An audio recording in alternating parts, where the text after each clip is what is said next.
A paz de Deus, irmãos.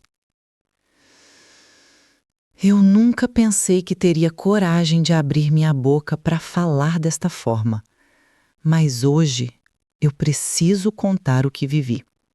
Sei que muitos não vão entender e até podem me julgar, mas só quem já chorou em silêncio dentro de casa sabe o que é carregar marcas que ninguém vê. Por que, irmãos? Enquanto toda a irmandade enxergava um cooperador respeitado no púlpito, de terno alinhado e Bíblia de couro preto nas mãos, eu conheci um outro homem quando a porta da nossa casa se fechava. E foi nesse contraste que Deus desceu, para mostrar que Ele enxerga tudo o que está oculto. Eu nasci em Santa Helena, uma pequena cidade no interior de Minas Gerais. Quem já passou por lá lembra da Praça Central com sua fonte antiga, das ruas de paralelepípedo sempre cheias de crianças correndo descalças e do sino da igreja que coava pela manhã nos domingos. Minha família era conhecida, mas não por frequentar os cultos. Cresci num lar sem oração, sem temor, sem direção espiritual. Meu pai, seu Antônio, era pedreiro, homem duro, fechado, que desaparecia de casa por dias quando se entregava à bebida. Minha mãe, Dona Elza, costureira batalhadora, sustentava a casa com a velha máquina de costura que fazia ecoar seu barulho pela sala todas as noites. Eu, ainda menina, aprendi cedo a viver no silêncio. Lembro das brigas, dos gritos, do som dos pratos batendo na pia e da porta batendo forte quando meu pai saía. Muitas vezes me escondia embaixo da cama, tentando abafar com as mãos os sons que me feriam por dentro. Era nesse esconderijo que eu pensava: será que o amor existe mesmo? Foi nessa fase que apareceu a irmã Neide, nossa vizinha da frente. Mulher simples, sempre de saia comprida, véu dobrado dentro da bolsa e sorriso doce. Um dia, ela bateu na nossa porta e convidou minha mãe para visitar a congregação cristã. No começo, minha mãe resistiu, mas em um domingo cedo decidiu ir. Voltou transformada, com os olhos brilhando de uma forma que eu nunca tinha visto. Olhou para mim e disse: Amanda, domingo que vem você vai comigo. Naquele domingo minha vida começou a mudar. Lembro-me de entrar pela porta de madeira da comum, o cheiro do ambiente, os músicos afinando, a reverência dos irmãos ajoelhados. Quando o cooperador iniciou a oração, parecia que o céu havia descido sobre aquele lugar. Eu não entendia tudo, mas chorava sem saber por quê. Naquele instante, algo novo se acendeu dentro de mim. Eu voltei. Domingo após domingo, cada culto parecia regar uma semente no meu coração. Fui aprendendo os usos e costumes, a importância da oração, o valor do véu, a reverência na casa de Deus, até que aos 15 anos me batizei. Nunca esqueço, a palavra naquele dia foi: ser fiel no pouco e sobre o muito te colocarei. Senti que o Senhor tinha uma promessa comigo. Foi nesse tempo que conheci Fernando. Ele tinha vindo de Belo Horizonte com a família, jovem educado, auxiliar de jovens de fala calma e sempre pronto para servir. A irmandade admirava seu jeito respeitoso. E eu, ainda adolescente, comecei a sentir algo diferente quando ouvi a sua voz glorificando no culto. Nos aproximamos em oração, sempre com a presença dos pais e debaixo da doutrina. Pedimos a palavra juntos e Deus confirmou o nosso sentimento, mas também advertiu: passareis pelo fogo, mas não sereis queimados. Naquela época eu não compreendia o que isso significava. Estava apaixonada, cheia de sonhos. Com 17 anos, fiquei noiva. E 1 ano depois, nos casamos. Foi no cartório, como manda a lei. E a festa aconteceu em um salão alugado ao lado da praça. A Irmandade compareceu, os hinos ecoaram e muitos diziam que éramos um casal exemplo. Eu tinha 18 anos, com o coração explodindo de esperança, acreditando que começava ali a minha vida perfeita. Os primeiros anos realmente foram tranquilos. Fernando era atencioso, sugeria jejuns, lia a palavra comigo antes de dormir, me acompanhava em todas as visitas. Morávamos numa casinha simples, na Rua das Palmeiras, paredes descascadas, mas cheias de comunhão. 5 anos depois, Deus nos deu um filho. Um menino saudável, forte, que trouxe ainda mais alegria para o lar. Eu orava sobre a minha barriga todas as noites pedindo que fosse servo de Deus.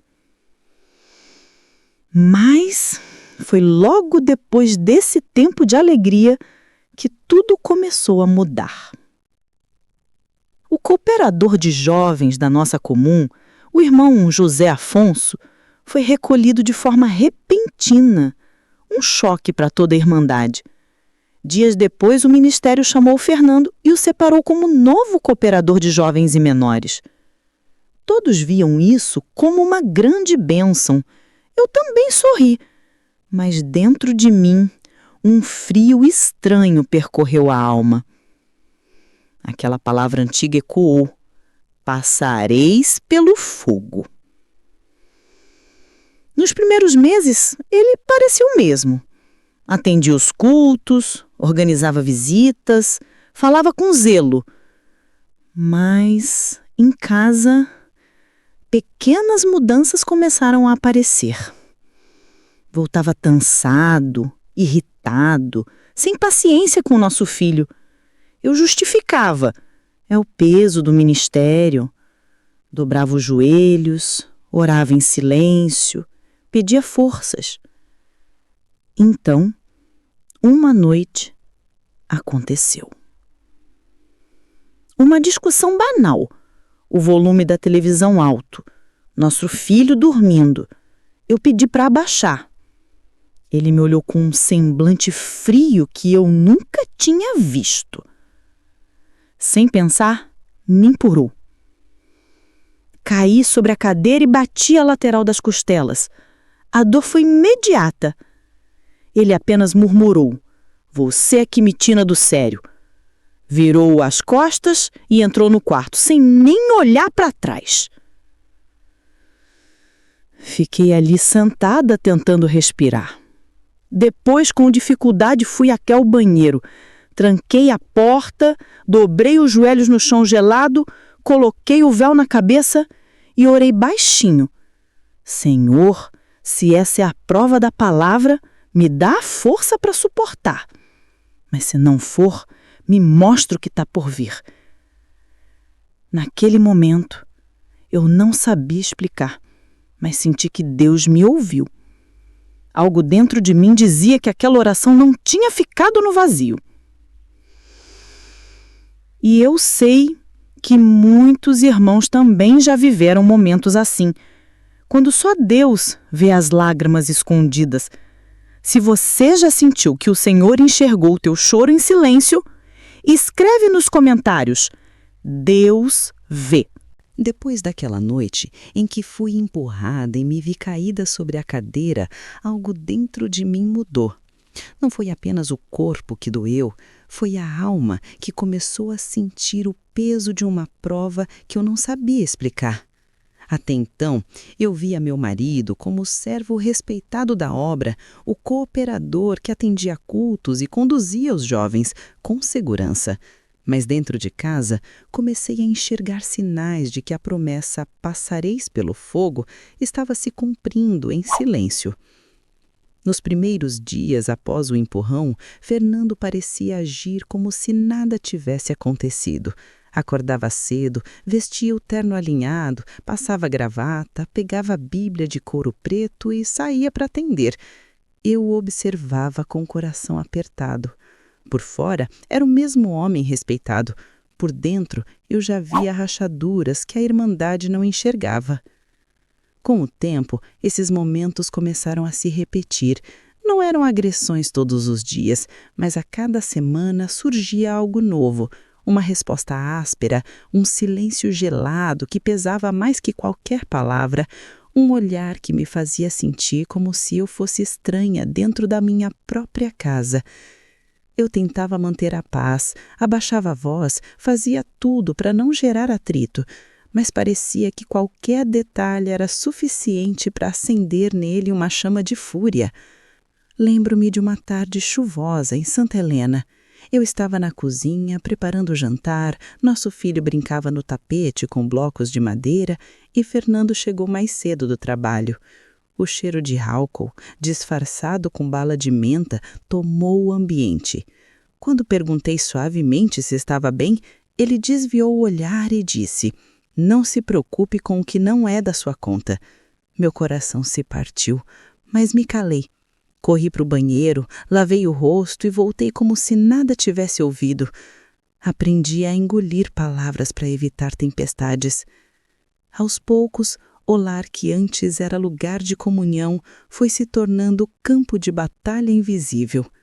As orações à noite, que eram rotina, pararam. O costume de ler a palavra juntos desapareceu. Ele dizia que estava cansado, que o ministério exigia muito, que não tinha tempo para conversas. E eu, ainda jovem, com um filho pequeno nos braços, me perguntava se havia falhado como esposa, se eu tinha provocado algo que o afastava de mim. Muitas noites chorei em silêncio, colocando o véu sobre a cabeça dentro do quarto, enquanto ele dormia virado para o canto. Mas Deus nunca deixa seus filhos desamparados, e foi nesse tempo que começaram os sinais. Sonhos estranhos em que eu vi uma casa pegando fogo e no meio das chamas uma mão me puxava para fora em segurança. Acordava assustada, suando frio, mas com uma paz inexplicável. Em outros dias, a palavra lida no culto parecia falar diretamente comigo, mesmo que o cooperador não soubesse da minha luta. Uma noite, na comum de Santa Helena, a oração foi tão forte que parecia que o templo inteiro respirava em silêncio. O cooperador abriu a Bíblia e leu: "O Senhor é aquele que vê no oculto." Senti um arrepio percorrer minha alma. Naquele instante, tive certeza de que Deus estava olhando para dentro da minha casa, mesmo quando eu não tinha coragem de falar com ninguém. Enquanto isso, a Irmandade continuava a ver Fernando como exemplo. Ele atendia cultos, aconselhava jovens, falava com firmeza no púlpito. Muitos me parabenizavam, diziam que bênção ser esposa de um cooperador tão zeloso. Eu sorria por fora, mas por dentro meu coração gritava. Ninguém imaginava as marcas que eu escondia por trás das mangas compridas, os olhos vermelhos de tanto chorar, a alma cansada de carregar bardo sozinha. Nos dias de visita da mocidade, eu tentava me alegrar. Colocava o vestido mais bonito, arrumava o cabelo com cuidado, segurava a mão do meu filho e caminhava até a comum com um sorriso que escondia a dor. Durante o culto, muitas vezes me pegava olhando para o púlpito e pensando: "Senhor, como pode? O mesmo homem que fala de amor e fidelidade diante da Irmandade é aquele que me trata com frias e desprezo." Uma noite a dor se tornou ainda mais real. Voltamos de um culto já tarde e, ao chegar em casa, Fernando estava irritado com algo que eu nem entendi. Bastou uma palavra mal colocada e ele explodiu. Não levantou a mão naquele momento, mas gritou tanto que nosso filho acordou chorando, assustado. Peguei o menino no colo, tentei acalmá-lo enquanto meu coração tremia.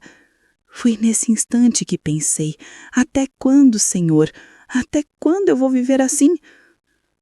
Naquela madrugada, ajoelhada na beira da cama, fiz uma oração diferente. Não pedi para Deus mudar meu marido, pedi para Deus me dar forças para permanecer de pé, porque eu já não sabia se conseguiria suportar sozinha. E naquela oração senti algo novo, uma voz suave no coração dizendo: eu estou contigo. A partir daí, comecei a perceber que não estava lutando em vão. Ainda que a dor fosse grande, ainda que o medo me sufocasse, Deus estava presente. Ele falava através de sonhos, através da palavra, através de pequenos sinais que me faziam entender que eu não estava invisível diante dele. Mas, irmãos, se eu pensava que as coisas já estavam pesadas, mal sabia que o fogo ainda ia aumentar, porque Deus já estava preparando o livramento, mas antes disso eu ainda enfrentaria noites escuras que nunca imaginei suportar. Os meses foram passando e cada dia dentro de casa parecia um campo minado. Eu nunca sabia como Fernando voltaria, às vezes calado, às vezes ríspido, outras vezes com um cheiro de bebida escondida atrás de balas de hortelã. Eu já não vivia mais tranquila. Meus passos dentro de casa eram calculados, minhas palavras medidas. Até o barulho da porta de um armário ou a demora para atender quando ele chamava eram suficientes para levantar discussões. Na frente da Irmandade, nada transparecia.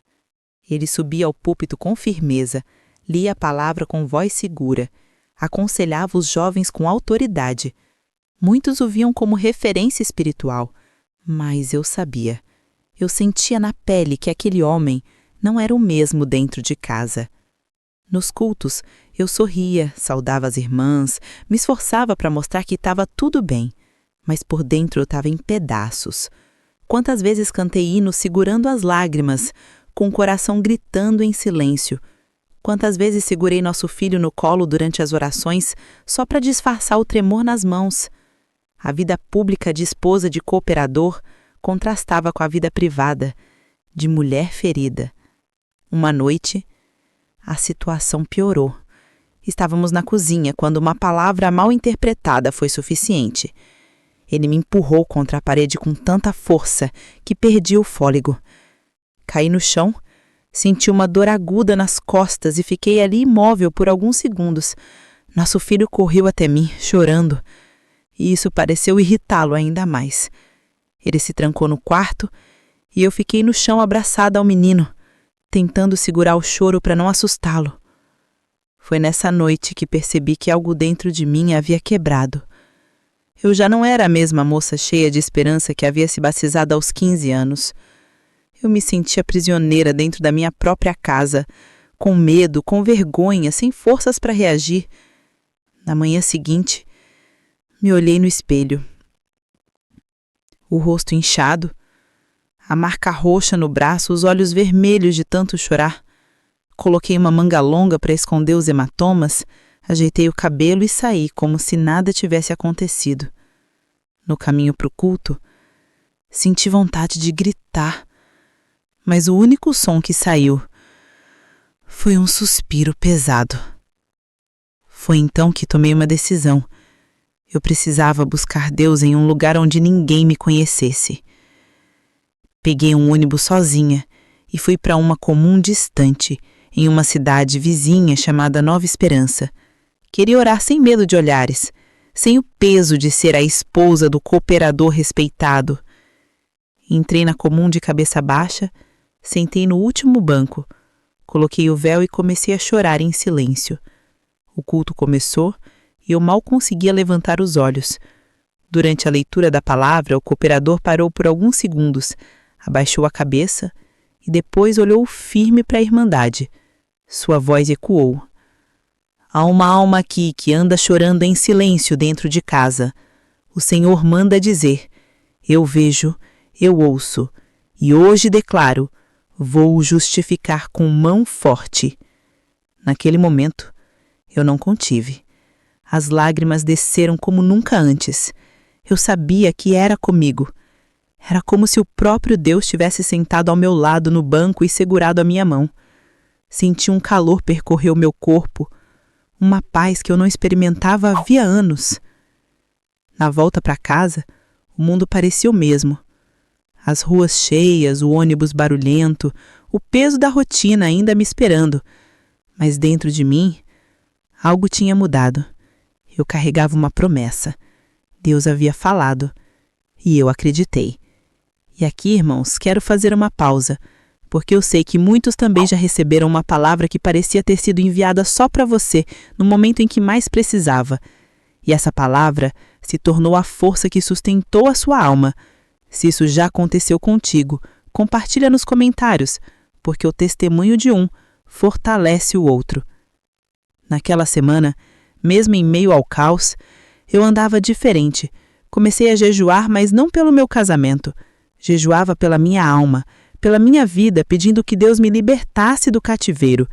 Eu já não orava para que Fernando mudasse, orava para que Deus me desse forças para resistir até o dia da sua justiça. Fernando percebeu. Ele notou que eu estava mais firme, mais silenciosa, mas não com medo, e isso o deixava inquieto. Ele andava pela casa como quem era perseguido por algo invisível. Às vezes acordava à noite assustado, suando frio, como se tivesse pesadelos. Eu sabia. Deus já tinha começado a tratar com ele. Mas ainda havia mais lutas pela frente. A promessa tinha sido feita, mas o cumprimento ainda viria com dores e lágrimas. E eu precisava estar pronta para suportar. Depois daquele culto, em Nova Esperança, onde Deus me falou de forma tão clara, algo dentro de mim renasceu. Eu ainda voltava para a mesma casa, para o mesmo marido, para a mesma rotina de dor. Mas, dentro da minha alma, uma brasa estava acesa. E por mais que o vento do sofrimento tentasse apagar, essa chama permanecia viva. Eu sabia. O Senhor havia prometido que mudaria o meu cativeiro.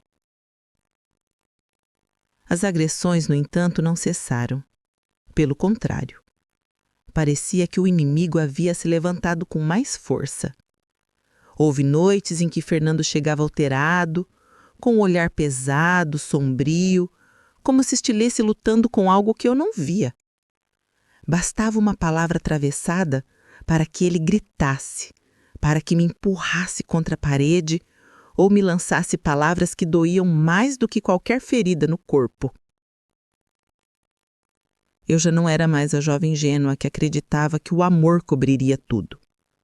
Agora, eu entendia que somente a mão de Deus poderia intervir. Por isso, comecei a intensificar minha vida espiritual, em segredo. Madrugadas de jejum, orações silenciosas com o véu sobre a cabeça, lágrimas que caíam no travesseiro enquanto eu clamava. Senhor, não me deixe cair. Se a promessa é verdadeira, me dá forças até o fim. Nos cultos eu seguia como se fosse a mesma de sempre. Saudava as irmãs com carinho, sentava no banco com o filho no colo, participava das orações. Mas agora, ao ouvir a palavra, meu coração se agarrava a cada detalhe. Muitas vezes parecia que o Espírito Santo falava comigo em códigos, através de versículos que se repetiam. Eu sou contigo. Eu te justificarei. Eu sou o Deus que liberta. Enquanto isso, Fernando ficava cada vez mais inquieto. Ele já não tinha mais o mesmo brilho no olhar quando atendia os cultos. Às vezes, lia a palavra com a voz trêmula e eu percebia o peso em sua alma. Outras vezes, voltava para casa perturbado, falando sozinho, como se ouvisse vozes que o atormentavam. Eu entendia que Deus já estava tratando com ele, que o Senhor havia começado a cobrar aquilo que ele fazia em oculto. Mas ainda assim a dor era grande. Teve um dia em que ele chegou tão alterado que me jogou contra a cama com brutalidade. Eu fiquei sem ar, com os olhos marejados, e ele simplesmente saiu do quarto batendo a porta com violência. Naquele instante pensei que não resistiria. Ajoelhei no chão gelado, com o corpo dolorido, e disse: Senhor, se for para eu partir, me leva. Mas se for para viver, me sustenta. Eu já não tenho mais forças por mim mesma. Naquela noite, sonhei novamente. Via uma estrada escura, cheia de pedras e espinhos. Eu caminhava descalça, sangrando, sem forças. Mas, de repente, uma luz surgia no horizonte e uma mão forte me levantava do chão. Quando acordei, senti uma paz inexplicável. Era como se o próprio Deus tivesse me visitado no sonho e confirmado que eu não estava sozinha. Mesmo com as dores, continuei congregando. Às vezes ia para comuns distantes, em outras permanecia em Santa Helena. Mas em cada culto, em cada oração, Deus me fortalecia de maneiras que eu não sabia explicar. Era como se Ele estivesse me preparando para o que estava por vir. Nos últimos meses, percebi algo diferente em Fernando. Ele já não tinha mais a mesma ousadia nas agressões.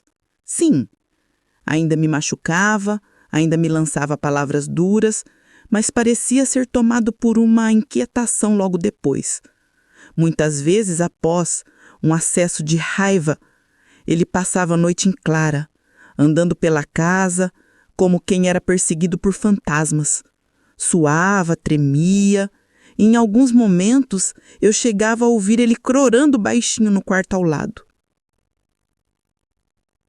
Eu entendia que Deus já estava tratando com ele, que o Senhor havia começado a cobrar aquilo que ele fazia em oculto.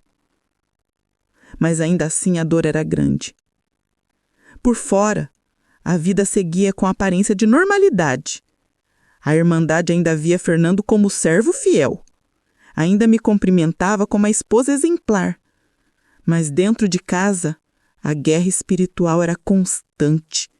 E dentro de mim a certeza crescia. A libertação estava perto. Eu não sabia quando, nem como, nem por onde. Mas sabia, porque quando Deus fala, Ele cumpre. E aquela palavra de nova esperança ecoava todos os dias na minha mente. Eu vou justificar com mão forte. Ainda haveria lágrimas, ainda haveria noites escuras, mas eu já não me via como derrotada. Eu me via como alguém que caminhava rumo ao livramento, e era essa certeza que me mantinha de pé, mesmo quando o corpo doía e a alma sangrava. Naquele período, a sensação de estar vivendo em um campo de guerra só aumentava. Fernando já não era o mesmo. Andava pela casa de madrugada como quem era perseguido por sombras invisíveis. Às vezes eu o via falar sozinho, suar frio, acordar assustado no meio da noite. Outras vezes passava longos minutos parado diante do espelho, com o rosto cansado, como se não reconhecesse a própria imagem. Eu sabia, era Deus tratando com ele. Mas isso não diminuía a dor. As agressões continuavam. Não era todos os dias, mas o suficiente para que eu vivesse em constante estado de alerta. Certa vez, numa noite de sábado, ele chegou alterado, com cheiro de bebida e de perfume estranho. Bastou eu perguntar se estava tudo bem para que ele me jogasse contra a parede com tanta força que pensei que não conseguiria levantar. Caí ao chão, sentindo o corpo latejar, e fiquei ali por minutos, tentando respirar. Ele entrou no quarto e bateu a porta, sem olhar para trás. Naquela madrugada, trancada no banheiro, ajoelhada sobre o piso frio, orei como nunca. Com o véu sobre a cabeça, lágrimas escorrendo, disse apenas: Senhor, se for para continuar assim, tira minha vida. Mas se ainda tens promessa comigo, me mostre que o Senhor é justo. Foi a oração mais sincera da minha vida. Não usei palavras bonitas, não procurei versículos decorados. Foi só gemido, dor e entrega. E naquela mesma noite, adormeci sentindo como se braços invisíveis me acolhessem. Nos dias seguintes, percebi Fernando ainda mais inquieto. Era como se uma força maior o cercasse. Não tinha mais paz, não conseguia mais esconder o peso da consciência. Eu olhava e via em seus olhos um misto de medo e raiva. Ele não falava, mas eu sabia. O Senhor já tinha se levantado para tratar com ele. Até que chegou aquele domingo. Ele havia sido chamado para atender em uma cidade próxima, pois o cooperador local estava doente. Passou o dia preparando o terno, lustrando os sapatos, separando a Bíblia. Eu observava em silêncio. Antes de sair, ele olhou para mim de um jeito estranho, como quem queria dizer algo, mas apenas disse: "Me espera acordada. Quero conversar quando voltar." Aquele tom não era agressivo, mas também não era de carinho. Era um tom carregado, pesado, como se pressentisse que algo estava por acontecer. Ele saiu no fim da tarde e eu fiquei em casa com nosso filho. O relógio avançava e meu coração parecia acompanhar cada segundo com aperto. 8 horas, 9 horas, 10 horas e nada. O celular fora de área. Liguei para irmãos conhecidos da cidade vizinha e ninguém tinha visto Fernando retornar. Até que por volta das 11h30 da noite o telefone tocou. Uma voz aflita do outro lado disse: "Irmã Amanda, o Fernando sofreu um acidente na estrada. Foi grave. Estamos indo para o hospital." Naquele instante, o chão pareceu sumir debaixo dos meus pés. Abracei meu filho com força e caí de joelhos. As lágrimas escorriam, mas não era apenas desespero. Era um misto de tristeza, temor e, no fundo, uma sensação estranha de alívio, porque dentro da minha alma eu sabia. O Senhor estava cumprindo o que havia prometido. Naquelas horas foram confusas. Notícias chegavam em pedaços. O carro havia perdido o controle em uma curva perigosa, conhecida por acidentes. Bateu contra um poste de concreto, uma batida seca, fatal. Quando chegaram até ele, já não havia mais vida. A Bíblia que carregava estava no banco do passageiro. A notícia foi confirmada na madrugada. Fernando havia sido recolhido. Não houve tempo de socorro, não houve despedida. Quando recebi a confirmação, não houve gritos, não houve revolta. Apenas dobrei os joelhos ao lado da cama, com meu filho dormindo inocente, e orei em silêncio. Senhor, quem sou eu para questionar os teus caminhos? Mas eu recebo com temor o teu juízo. O Senhor viu minhas lágrimas, ouviu meu clamor, e agora me libertou. A notícia correu rápido entre a Irmandade. Muitos irmãos ficaram em choque, sem entender como um cooperador tão respeitado havia partido de forma tão repentina. Alguns choravam a perda do servo, outros se perguntavam os motivos. Eu me calei. Nunca contei para ninguém as marcas escondidas, os gritos sufocados, as lágrimas que só Deus tinha visto.